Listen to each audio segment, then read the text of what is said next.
Good evening and welcome back to Capitol Time, a statewide look at politics. I'm Tim Boyum. The U.S. House has been busy passing a new budget and debt deal, and that little speaker race with John Boehner retiring. To help us get up to speed on what's been happening in Washington, D.C., we are joined by Republican Congressman Robert Pittenger from the 9th District here in North Carolina. Congressman Pittenger, always a pleasure having the program, sir. Good to see you. Hello, Tim. Good to be with you.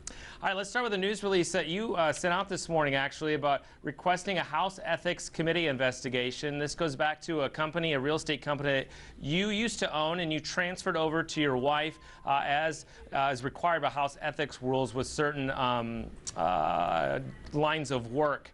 The FBI is looking into this, but you have denied any wrongdoing. If you have not done anything wrong, why are you asking for a House ethics investigation? For that very reason.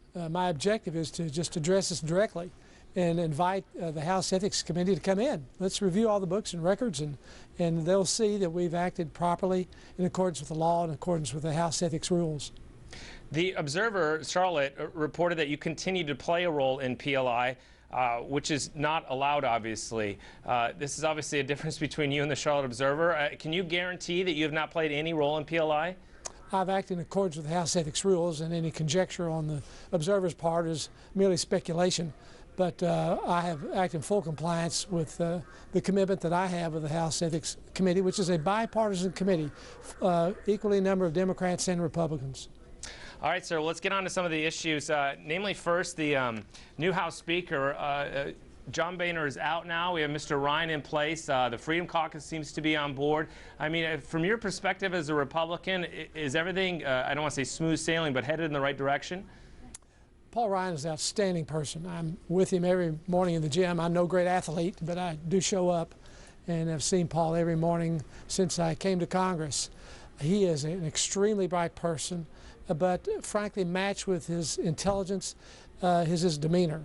He's a very humble man, and he is able to work with many people, the broad spectrum of our conference, and I think you're going to see a lot get done.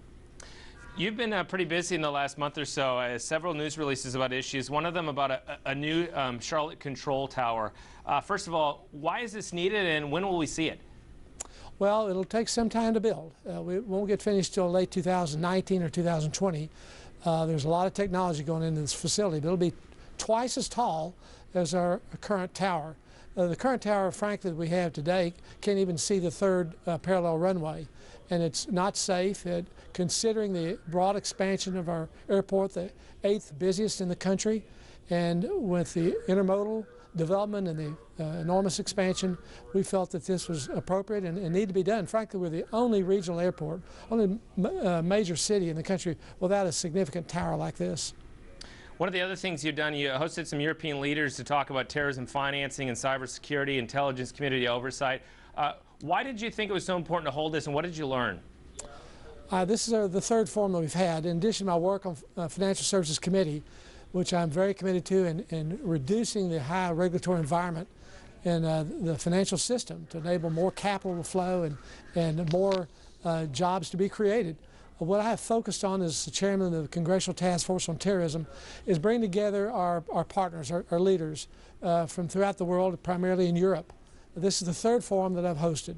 They've had about 100 members of parliament in each forum from about 25 countries. And we've dealt with intelligence collaboration, with terrorism financing, and with cybersecurity.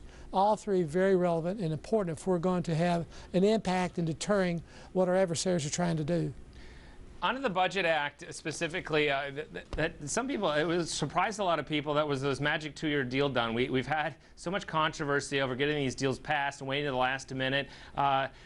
Were you sort of surprised that this came together? And I know you supported it.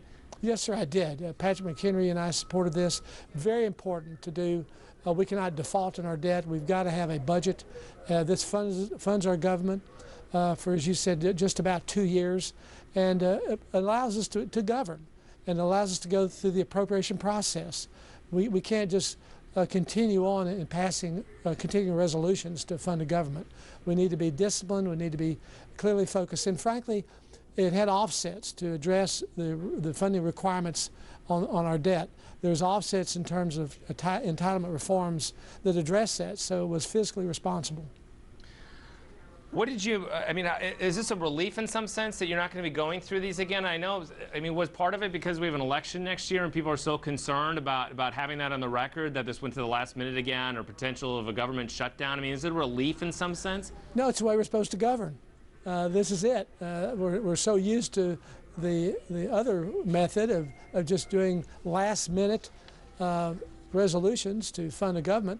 We're supposed to govern in an appropriations process. And this is going to allow that to happen. Have you had any conversations with Mark Meadows, a congressman from the 11th District, part of the Freedom Caucus, who really wanted to see John Boehner leave? Have you had discussions with him, and do you fully expect that they're going to support Speaker Ryan in the long run?